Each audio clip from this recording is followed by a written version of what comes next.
Welcome back to wing back stories. ഈ വീഡിയോയിൽ നമ്മൾ സംസാരിക്കാൻ പോകുന്നത് ചെൽസി വേഴ്സസ് വോൾസ് മത്സരത്തെക്കുറിച്ചാണ്. സ്റ്റാംഫോർഡ് ബ്രിഡ്ജിലാണ് മത്സരം നടന്നിട്ടുണ്ടായിരുന്നത്. 3-0 എന്നുള്ള സ്കോർ ലൈനിൽ ചെൽസി ജയിച്ചു. അവരിപ്പോൾ നിലവിൽ 2ാം സ്ഥാനത്താണ് പ്രീമിയർ ലീഗിൽ ഇരിക്കുന്നത്. ഇത് ചെൽസിയെ സംബന്ധിച്ചിടത്തോളം അവരുടെ ആ ഒരു ഗോൾ ഡിഫറൻസ് കൂട്ടാൻ പറ്റിയിട്ടുള്ളൊരു നല്ലൊരു സാഹചര്യമായിരുന്നു ഈ ഒരു മത്സരത്തിൽ ഉണ്ടായിരുന്നത്. അവർ 3 ഗോളിൽ ഒതുങ്ങി നിന്ന് പോയത് എന്തുകൊണ്ടാണെന്നുള്ളത് ചെൽസി പിന്നീടും ഒന്ന് ആലോചിക്കേണ്ട ഒരു കാര്യമാണ്. വോൾസിനെ സംബന്ധിച്ചിടത്തോളം അവർക്കൊരു അറ്റംപ്റ്റ് പോലും മര്യാദയ്ക്ക് നടത്താനായിട്ട് പറ്റിയിട്ടുണ്ടായിരുന്നില്ല ഈ ഒരു മത്സരത്തിൽ. ജസ്റ്റ് ആകെ ഒരു 3 ഷോട്ടാണ് 2 ഹാഫിലും കൂടിയിട്ട് അവർക്ക് അടിക്കാനായിട്ട് പറ്റിയിട്ടുണ്ടായിരുന്നുള്ളൂ. അതിലൊന്നേ പോലും ടാർഗറ്റിലേക്ക് അടിക്കാനായിട്ട് വോൾസിന് പറ്റിയിട്ടുണ്ടായിരുന്നില്ല. ചെൽസി ആണെങ്കിൽ നിരന്തരം അറ്റാക്സ് നടത്തിയിട്ടുണ്ടായിരുന്നു, നല്ല രീതിയിൽ പ്രസ് ചെയ്യുന്നുണ്ടായിരുന്നു, നല്ല രീതിയിൽ ബോൾ വിൻ ചെയ്തിട്ട് ഒരുപാട് ക്രോസസ് കൊടുക്കുന്നുണ്ടായിരുന്നു. അത് മീറ്റ് ചെയ്തിട്ട് ഈവൻ ഷോട്ട്സും നല്ല രീതിയിൽ അവർ പ്രൊഡ്യൂസ് ചെയ്യുന്നുണ്ടായിരുന്നു. പക്ഷേ ആ ഒരു ക്ലിനിക്കൽ നേച്ചർ കാഴ്ചവെക്കാത്തത് മൂലം അവർക്ക് ആ ഒരു ഗോളുകൾ ഒരുപാട് നേടുന്നത് അവർക്ക് പറ്റിയിട്ടുണ്ടായിരുന്നില്ല. മത്സരത്തിൽ 3 ഗോളുകളും വന്നിട്ടുണ്ടായിരുന്നത് സെക്കൻഡ് ഹാഫിലായിരുന്നു. ഫസ്റ്റ് ഹാഫിൽ ഒരുപാട് അറ്റംപ്റ്റ്സ് ചെൽസി നടത്തിയിട്ടുണ്ടായിരുന്നു, പക്ഷെ അതൊന്നും ഒരു ഗോളിലേക്ക് കൺവേർട്ട് ചെയ്യാനായിട്ട് അവർക്ക് പറ്റിയിട്ടുണ്ടായിരുന്നില്ല. മത്സരം തുടങ്ങിയിട്ടുണ്ടായിരുന്ന ഒരു സാഹചര്യത്തിൽ തന്നെ ചെൽസി പ്രസ് ചെയ്തിട്ട് ബോൾ വിൻ ബാക്ക് ചെയ്യുകയും അതുപോലെ തന്നെ ആ ഒരു ഫസ്റ്റ് അറ്റംപ്റ്റിൽ തന്നെ എനിക്ക് തോന്നുന്നു 4ാമത്തെ മിനിറ്റിലായിരുന്നു ഫസ്റ്റ് അറ്റംപ്റ്റ് വന്നിട്ടുണ്ടായിരുന്നത്. അത് ഗർണാച്ചയ്ക്കായിരുന്നു ഒരു ഓപ്പർച്യൂണിറ്റി കിട്ടിയിട്ടുണ്ടായിരുന്നത്. എൻസോ ഫെർണാണ്ടസ് ഒരു സ്കൂപ്പ് ചെയ്ത് ബോൾ കൊടുക്കുകയാണ് പോസ്റ്റിൻ്റെ ലെഫ്റ്റ് ഭാഗത്തേക്ക്. ആ ഒരു ബോൾ ഫെർണാണ്ടസ് കൊടുത്തിട്ടുള്ള ആ ബോൾ ഗർണാച്ച മീറ്റ് ചെയ്തിട്ടുണ്ടെങ്കിലും അത് പ്രോപ്പറായിട്ട് ഗോളിലേക്ക് തിരിച്ചുവിടാനായിട്ട് അദ്ദേഹത്തിന് പറ്റിയിട്ടുണ്ടായിരുന്നില്ല. ജോൺസ്റ്റൺ ആയിരുന്നു വോൾസിൻ്റെ ഗോളുമായിട്ട് സ്റ്റാർട്ട് ചെയ്തിട്ടുണ്ടായിരുന്നത്. അദ്ദേഹത്തിന് നിൽക്കുന്ന ഭാഗത്തേക്ക് തന്നെയാണ് ഗർണാച്ച ആ ഷോട്ട് ഉതിർത്തിട്ടുണ്ടായിരുന്നത്. അത് ഈസി ആയിട്ട് സേവ് ചെയ്യാൻ പറ്റി. പിന്നീടും ചെൽസി അറ്റാക്ക് നടത്തിക്കൊണ്ടിരുന്നായിരുന്നു. ലെഫ്റ്റിൽ നിന്ന് റൈറ്റിലേക്ക് ബോൾ ഷിഫ്റ്റ് ചെയ്യുക, റൈറ്റിൽ നിന്ന് ലെഫ്റ്റിലേക്ക് ബോൾ ഷിഫ്റ്റ് ചെയ്യുക, അങ്ങനെ ഒരുപാട് ക്രോസുകളും കാര്യങ്ങളെല്ലാം കൊടുത്തിട്ട് പോലും വോൾസിൻ്റെ ആ ഒരു ഡിഫൻസിനെ ബ്രേക്ക് ചെയ്യാനായിട്ട് ചെൽസിക്ക് പറ്റിയിട്ടുണ്ടായിരുന്നില്ല. പിന്നീട് വീണ്ടും കുക്കറേക്ക് ഒരു ഗോളിൽ നേടാനായിട്ടുള്ള ഒരു അവസരം കിട്ടി. അത് ഒരു ഷോട്ട് ഉതിർത്തപ്പോൾ അത് ഡിഫ്ലക്റ്റ് ചെയ്തിട്ട് പോസ്റ്റിൻ്റെ റൈറ്റ് സൈഡിലൂടെ പോകുന്നതാണ് കണ്ടിട്ടുണ്ടായിരുന്നത്. ആ ഒരു ബോൾ ഡിഫ്ലക്റ്റ് ചെയ്തിട്ടുണ്ടായിരുന്ന എൻസോ ഫെർണാണ്ടസിൻ്റെ ദേഹത്ത് തട്ടിയിട്ടായിരുന്നു.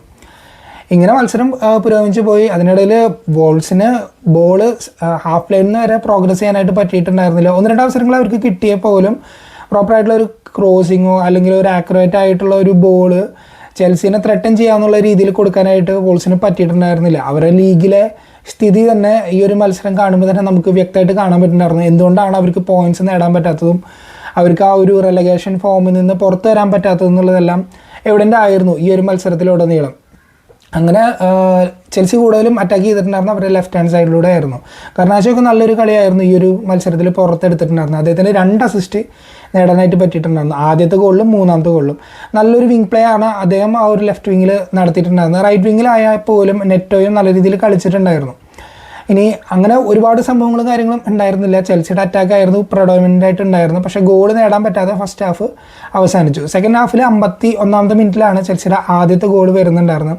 അത് ഇതുപോലെ ചെൽസി അറ്റാക്ക് ചെയ്തിട്ട് ചെൽസിയുടെ ലെഫ്റ്റ് ഹാൻഡ് സൈഡിൽ നിന്ന് ഒരു കട്ടിങ് സൈഡ് ചെയ്ത് ബോൾ ലെഫ്റ്റിലേക്ക് ആദ്യം ഷിഫ്റ്റ് ചെയ്ത് അവിടെ നിന്ന് വീണ്ടും റൈറ്റിലേക്ക് ബോൾ എടുത്തിട്ട് ഗർണാച്ച ഒരു ക്രോസ് കൊടുക്കുമ്പോൾ അവിടെ അറ്റാക്ക് ചെയ്തിട്ടുണ്ടായിരുന്നത് മെലോ ഗുസ്റ്റോ ആണ്. അതായത് ചെൽസിയുടെ റൈറ്റ് ബാക്കായിട്ട് കളിക്കുന്നുണ്ടായിരുന്ന ഗുസ്റ്റോ ആണ് അറ്റാക്ക് ചെയ്തിട്ടുണ്ടായിരുന്നത്. അദ്ദേഹം ഈസി ഗോൾ അവിടെ ചെയ്യുകയാണ്, ഒരു ടാപ്പിൻ ഫിനിഷ് പോലെ ഹെഡ് ചെയ്തിട്ട് ഗോൾ നേടുകയാണ്. സോ അതുപോലെ ഒരു മത്സരമായിരുന്നു. ഈവൻ ചെൽസിയുടെ സാഞ്ചസ് ഒഴിച്ച് ബാക്കി എല്ലാ പ്ലേയേഴ്സും ചെൽസിയുടെ അറ്റാക്ക് ചെയ്യുന്നുണ്ടായിരുന്നു ഗോൾ നേടാൻ വേണ്ടിയിട്ട്. അങ്ങനെ 51ാമത്തെ മിനിറ്റിൽ ഗുസ്റ്റോ ആദ്യത്തെ ഗോൾ നേടുകയാണ്. ഗുസ്റ്റോയുടെ ആദ്യത്തെ ഗോളാണ്. കളിയിലെ മാത്രമല്ല 98 മത്സരങ്ങളായിട്ട് ചെൽസിക്ക് വേണ്ടി കളിച്ചിട്ടുണ്ടെങ്കിൽ അദ്ദേഹത്തിന് ഗോൾ നേടാൻ പറ്റുന്നുണ്ടായിരുന്നില്ല. സോ ഈ ഒരു മത്സരത്തിലാണ് അദ്ദേഹത്തിന് ആ ഗോൾ നേടാനായിട്ട് പറ്റിയിട്ടുണ്ടായിരുന്നത്. അതിനുശേഷം വീണ്ടും ചെൽസി പിന്നെയും അറ്റാക്ക് ചെയ്ത് കളിക്കുകയായിരുന്നു. ഈ ഒരു ഗോളിന് ശേഷം വോൾസ് 1-2 മുന്നേറ്റങ്ങൾ നടത്താനായിട്ട് ശ്രമിച്ചിട്ടുണ്ടായിരുന്നു. അവർ കുറച്ചുകൂടി എനർജി ഇട്ട് കളിക്കുന്നതായിട്ട് തോന്നിയിട്ടുണ്ടായിരുന്നു. പക്ഷെ അത് ഈവൻ ഈ പറഞ്ഞ പോലെ അവർക്ക് ആ ഒരു ക്വാളിറ്റി ഇല്ലായ്മ നല്ല രീതിയിൽ അവരുടെ പ്രകടനത്തിൽ കാണാൻ പറ്റുന്നുണ്ടായിരുന്നു. പ്രോഗ്രസ് ചെയ്ത് പോയിട്ട് നല്ലൊരു കീ പാസ് പിക്ക് ചെയ്യാനോ അല്ലെങ്കിൽ നല്ലൊരു ഷോട്ട് ഉതിർക്കാൻ പോലും അവർക്ക് സാധിക്കുന്നുണ്ടായിരുന്നില്ല. ഇങ്ങനെ മത്സരം പോയിക്കൊണ്ടിരിക്കുന്ന സമയത്ത് ചെൽസി സബ്സ്റ്റിറ്റ്യൂഷൻസ് വരുത്തിയിട്ടുണ്ടായിരുന്നു. അതായത് ഡിലാപ്പാണ് സ്ട്രൈക്കറായിട്ട് സ്റ്റാർട്ട് ചെയ്തിട്ടുണ്ടായിരുന്നത്. അദ്ദേഹത്തിന് കാര്യമായിട്ടുള്ളൊരു കോൺട്രിബ്യൂഷൻ കാര്യങ്ങളൊന്നും കൊടുക്കാനായിട്ട് പറ്റുന്നുണ്ടായിരുന്നില്ല. ഇപ്പോൾ വളരെ ഇഞ്ചുറി മാറി തിരിച്ചു വന്നതിന് ശേഷം വളരെ നിറം മങ്ങിയിട്ടുള്ളൊരു പ്രകടനമായിരുന്നു ഡിലാപ്പിൻ്റെ ഭാഗത്തു നിന്നുണ്ടായിരുന്നത്. ഡിലാപ്പിനെ മാറ്റിയിട്ട് എസ്തവാനെ കൊണ്ടുവന്നിട്ടുണ്ടായിരുന്നു. അപ്പോൾ എസ്തവ വന്നതിന് ശേഷം സ്ട്രൈക്ക് പൊസിഷനിൽ കളിച്ചിട്ടുണ്ടായിരുന്നത് ജോവോ പെഡ്രോ ആയിരുന്നു. സോ അദ്ദേഹം വന്ന് ഇൻസ്റ്റൻറ്റ് ഇമ്പാക്റ്റ് ഉണ്ടാക്കുന്നതാണ് കണ്ടത്. 65ാമത്തെ മിനിറ്റിൽ തന്നെ അദ്ദേഹത്തിൻ്റെ റൈറ്റ് സൈഡിൽ ഒരു ബോൾ കിട്ടിയിട്ട് കട്ടിങ് സൈഡ് ഇത് ബോക്സിലേക്ക് കൊടുത്തിട്ട് അദ്ദേഹം ഒരു ബോൾ സെൻറ്റർ ഭാഗത്തേക്ക് കൊടുക്കുകയാണ്. അത് ഡിഫ്ലക്റ്റഡ് ആയിട്ട് നേരെ വന്നിട്ടുണ്ടായിരുന്നത് ജോവോ പെഡ്രോയുടെ കാലുകളിലേക്കായിരുന്നു. അദ്ദേഹത്തിൻ്റെ ആ ഒരു അറ്റംപ്റ്റ് ക്ലിയർ ആയിട്ട് അത് ഗോളാവുകയാണ്. പെഡ്രോയ്ക്കാണെങ്കിൽ ഇതിന് മുന്നും അവസരങ്ങൾ കിട്ടിയിട്ടുണ്ടായിരുന്നു ഗോൾ നേടാനായിട്ടാണ്. പക്ഷേ അദ്ദേഹത്തിന് അതൊന്നും കൺവേർട്ട് ചെയ്യാനായിട്ട് പറ്റിയിട്ടുണ്ടായിരുന്നില്ല. ഫസ്റ്റ് ഹാഫ് അവസാനിക്കുന്നതിന് തൊട്ട് മുന്നായിട്ടെല്ലാം നല്ലൊരു അവസരം അദ്ദേഹത്തിന് കിട്ടിയിട്ടുണ്ടായിരുന്നു ഇതേപോലെ സെൻറ്റർ ഭാഗത്ത് നിന്നിട്ട്. പക്ഷേ അദ്ദേഹത്തിൻ്റെ ഷോട്ട് വൈഡായിട്ട് പോവുകയാണ് കണ്ടിട്ടുണ്ടായിരുന്നത്. അങ്ങനെ വീണ്ടും മത്സരം പുരോഗമിച്ചിട്ട് മൂന്നാമത്തെ ഗോൾ വരുന്നത് ഇതേപോലെ വോൾസ് ഒന്ന് അറ്റാക്ക് ചെയ്യാനായിട്ട് ശ്രമിക്കുകയായിരുന്നു അവരവിടെ. പക്ഷേ അവർ ഫൈനൽ തേർഡിൽ ബോൾ ലൂസ് ചെയ്തപ്പോൾ രണ്ട് വിങ്ങിൽ നിന്നും ഗർനാച്ചോയും അതുപോലെ തന്നെ നെറ്റോയും അറ്റാക്ക് ചെയ്യുന്നുണ്ടായിരുന്നു വോൾസിനെ. ഗർനാച്ചോയിലേക്കാണ് ആ ബോൾ കൊടുത്തിട്ടുണ്ടായിരുന്നത്. ആ ബോൾ കിട്ടിയതിന് ശേഷം ഗർനാച്ചോ അവിടെ നിന്ന് വളരെ ഈസി ആയിട്ടാണ് വോൾസിൻ്റെ ഡിഫൻഡറെ മറികടന്നിട്ട് റൺ ചെയ്ത് പോയിട്ട് അദ്ദേഹം ഒരു ലോ ക്രോസ് കൊടുക്കുകയാണ്. ആ ബോൾ മീറ്റ് ചെയ്തിട്ടുണ്ടായിരുന്നത് ഓപ്പോസിറ്റ് വിങ്ങിൽ കളിക്കുന്നുണ്ടായിരുന്ന പെട്രോനെറ്റ് ആയിരുന്നു. സോ അദ്ദേഹം ആ ഒരു ടാപ്പ് ആൻഡ് ഫിനിഷ് ഗോൾ നേടി. അങ്ങനെ രണ്ടുപേരും കൂടി ഇരുന്ന് യുണൈറ്റഡിൽ ഉണ്ടായിരുന്നപ്പോൾ ഗർനാച്ചോ നടത്തിയ ആ സെലിബ്രേഷനൊക്കെ, അതായത് ആ ഒരു ബോർഡിൽ സൈഡ് ബോർഡിൽ കയറി ഇരുന്നിട്ടുള്ള ആ സെലിബ്രേഷൻ കാര്യങ്ങളെല്ലാം ചെയ്യുന്നുണ്ടായിരുന്നു. അങ്ങനെ ചെൽസി 3-0 എന്നുള്ള രീതിയിൽ വളരെ കംഫർട്ടബിൾ ആയിട്ടാണ് വോൾസിനെ തോൽപ്പിച്ചിട്ടുള്ളത് ഈ ഒരു കളിയിൽ. സോ ഇൻ്റർനാഷണൽ ബ്രേക്കിലേക്ക് പോകുമ്പോൾ ചെൽസിക്ക് നല്ലൊരു 3 പോയിൻറ്റ്സാണ് അവിടെ ഗെയിൻ ചെയ്യാൻ പറ്റിയത്. അതുപോലെ തന്നെ ഇപ്പോൾ നിലവിലത്തെ അവസ്ഥയിൽ ചെൽസിയാണ് ഇപ്പോൾ രണ്ടാമത് നിൽക്കുന്നത് പ്രീമിയർ ലീഗിൽ, ആഴ്സണലിന് താഴെയായിട്ട്. സോ ഇതൊക്കെയാണ് മാച്ചിലെ പ്രധാനപ്പെട്ട പോയിൻറ്റ്സ്. അതിനുശേഷം 1-2 സബ്സ്റ്റിറ്റ്യൂഷൻസ് കൂടി വന്നിട്ടുണ്ടായിരുന്നു. മാർഗ്വയിനെയൊക്കെ കൊണ്ടുവന്നിട്ടുണ്ടായിരുന്നു. അദ്ദേഹത്തിൻ്റെ ഒരു 2 അറ്റംപ്റ്റ് ഉണ്ടായിരുന്നു. അദ്ദേഹത്തിന് ഇതുവരെ ചെൽസി കളേഴ്സിൽ ഗോൾ നേടാനായിട്ട് സാധിച്ചിട്ടുണ്ടായിരുന്നില്ല.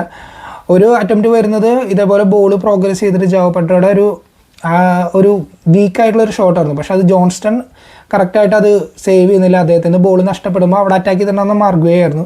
അദ്ദേഹം ഒരു അറ്റംപ്റ്റ് നടത്തിയെങ്കിൽ അത് പോസ്റ്റിൽ തട്ടി പോകുന്നതാണ് കണ്ടത്. അതുപോലെ തന്നെ വേറൊരു അവസരത്തിൽ കുറച്ചുകൂടി ഒരു 3-4 മിനിറ്റ് കഴിഞ്ഞതിന് ശേഷം എസ്തവയുടെ ഒരു ബോൾ, വളരെ പേസി ആയിട്ടുള്ളൊരു ബോൾ, ഒരു ലോ ക്രോസ് അദ്ദേഹം കൊടുക്കുകയാണ് പോസ്റ്റിലേക്ക്. അതും അറ്റാക്ക് ഉണ്ടായിരുന്നത് ഗ്വേ ആയിരുന്നു. പക്ഷേ അദ്ദേഹത്തിൻ്റെ ആ ഒരു എന്താ പറയുക ടാപ്പിനായിട്ടുള്ളൊരു ഫിനിഷിന് വേണ്ടിയിട്ടുള്ള അറ്റംപ്റ്റ് വൈഡായിട്ട് പോകുന്നതാണ് കണ്ടത്. സോ അങ്ങനെ 2 അവസരം അദ്ദേഹത്തിന് കിട്ടിയിട്ടുണ്ടായിരുന്നു. പക്ഷേ ഗോൾ അടിക്കാനായിട്ട് പറ്റിയിട്ടുണ്ടായിരുന്നില്ല.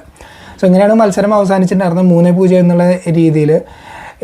ഗാർനാച്ചോയ്ക്ക് ആണെങ്കിലും 2 അസിസ്റ്റ് നേടാനായിട്ട് അദ്ദേഹത്തിന് പറ്റി. അദ്ദേഹം കൂടുതലും ഷോട്ടുകൾ കുറേ കൂടി ക്ലിനിക്കലായിട്ട് അറ്റംപ്റ്റ് ചെയ്യേണ്ടതും ഫിനിഷ് ചെയ്യേണ്ടതായിട്ടുണ്ട്. പക്ഷേ അദ്ദേഹം 2 അസിസ്റ്റ് ഈ മത്സരത്തിൽ നേടിയിട്ടുണ്ടായിരുന്നു. വളരെ ഭേദപ്പെട്ട പ്രകടനമായിരുന്നു അദ്ദേഹത്തിൻ്റെ ഭാഗത്ത് നിന്ന് ഉണ്ടായിരുന്നത്. അപ്പോൾ ഇനി ഇൻ്റർനാഷണൽ ബ്രേക്കാണ്. അതിനുശേഷം ചെൽസിക്ക് അടുത്ത കളി വരുന്നത് ബേൺലി ആയിട്ടാണ്. സോ ആ മത്സരത്തിൽ എന്തായിരിക്കും അവരുടെ സ്കോർ പ്രൊഡിക്ഷൻ എന്നുള്ളത് നിങ്ങളൊന്ന് കമൻറ്റായിട്ട് അറിയിക്കുക. സോ ഇത്രയുള്ളൂ ഈ ഒരു വീഡിയോയിൽ. നിങ്ങൾക്ക് വീഡിയോ ഇഷ്ടമായെങ്കിൽ ഒന്ന് ലൈക്ക് ചെയ്യുക. ഇതുവരെ സബ്സ്ക്രൈബ് ചെയ്യാത്തവരാണെങ്കിൽ സബ്സ്ക്രൈബ് ചെയ്യുക. അടുത്തൊരു വീഡിയോ ആയിട്ട് കാണുന്നവരെ ബൈ.